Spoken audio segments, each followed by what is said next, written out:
Hello, PEI. Welcome to the deep dive that keeps you in the know about the things Islanders care most about. And a big thank you to Mike Montague of RE/MAX Charlottetown for the research on today's subject matter.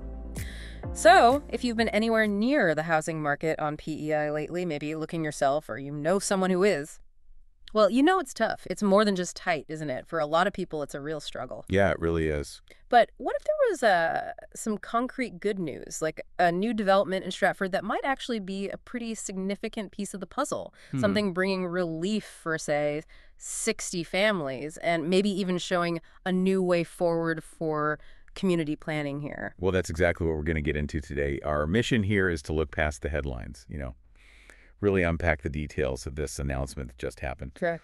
We need to understand the federal program behind it and maybe most importantly, what this project really means for the housing situation here on the island. Because yes, it's good news, definitely, but we also have to see it in the context of, well, the ongoing demand we're all seeing. Absolutely.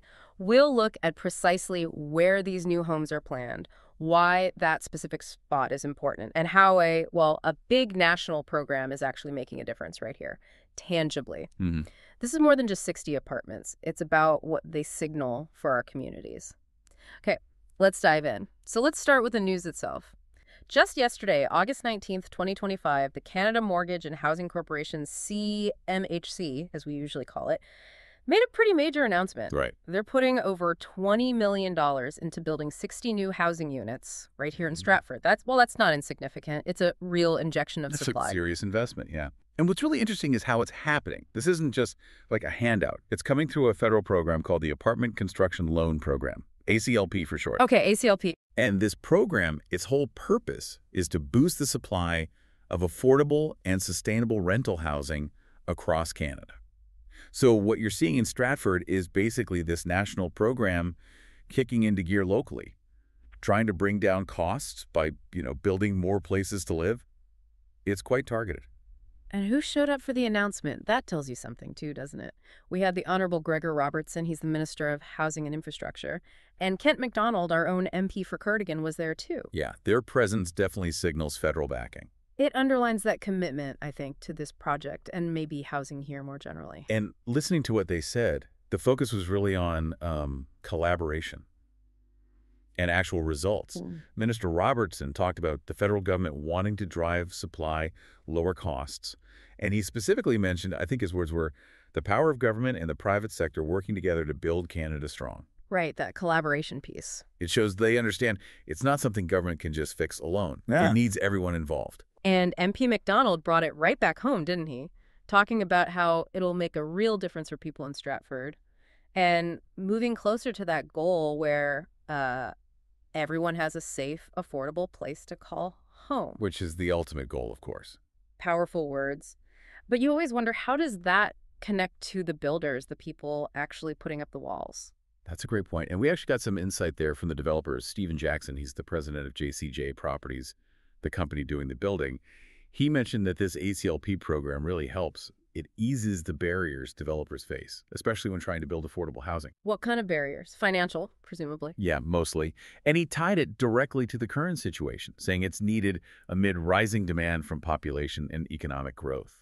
But that underlying pressure, the demand, it's still very much there. Right. So it's a positive step, a needed step, but maybe not the whole solution just yet because the demand keeps growing. Exactly. Yeah. It highlights the scale of the challenge we're still facing on PEI. Okay, so Stephen Jackson mentioned easing barriers, but location is key too, right? It's not just about if you build, but where.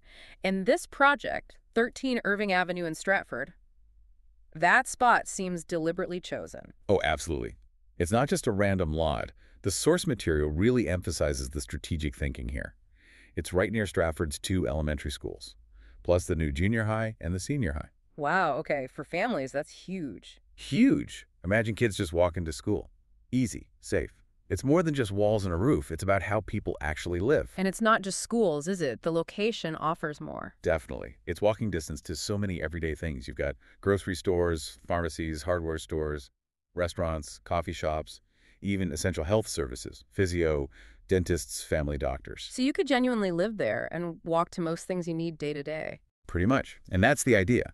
Placing good, affordable housing near schools and services like this, it's designed to meet community needs for, well, for decades.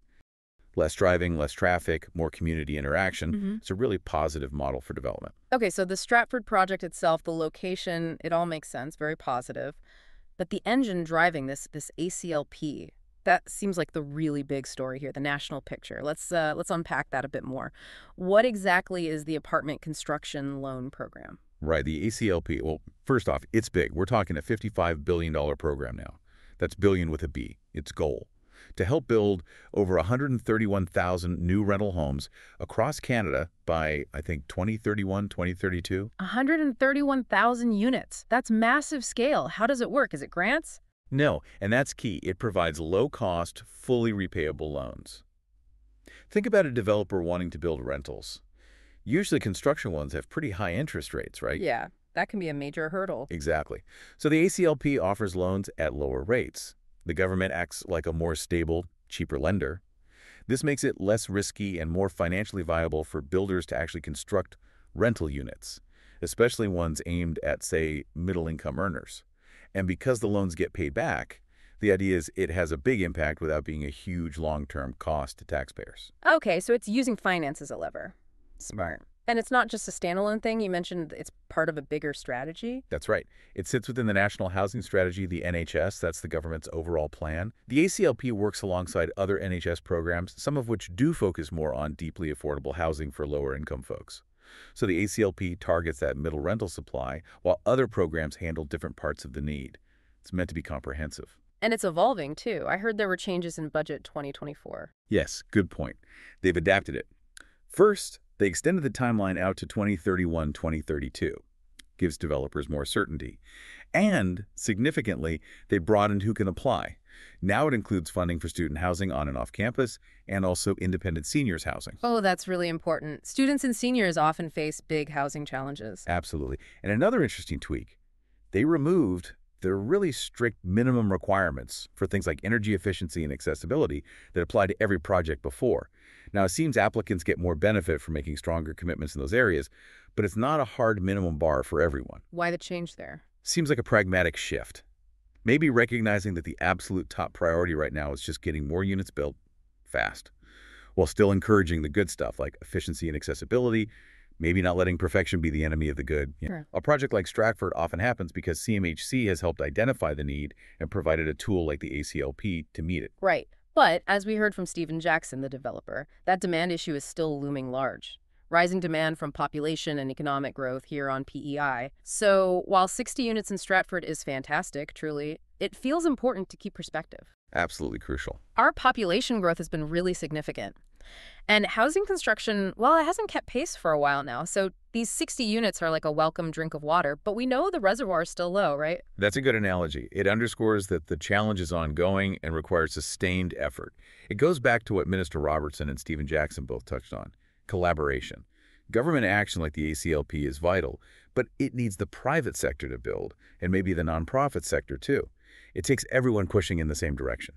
So no single program, no single announcement is going to be the magic bullet. Likely not. It's about consistent, strategic steps like this Stratford project multiplied across the province and the country over time. This project shows what's possible when those collaborations work, and it reminds us that we need more of it. What's that? Well, as we see more projects like this potentially come online, how do these localized efforts, like choosing that specific spot in Stratford, how do they help us keep the unique character of our island communities? You know, how we build what we need while also strengthening what makes PEI special. The balancing act, isn't it? Addressing a national problem with local solutions. That is a good question. How do national programs translate locally, and what does that mean for our community specifically? Something for you to think about. What stands out to you about this connection between a big federal plan and a specific street in Stratford? Lots to consider. Thanks for diving deep with us today.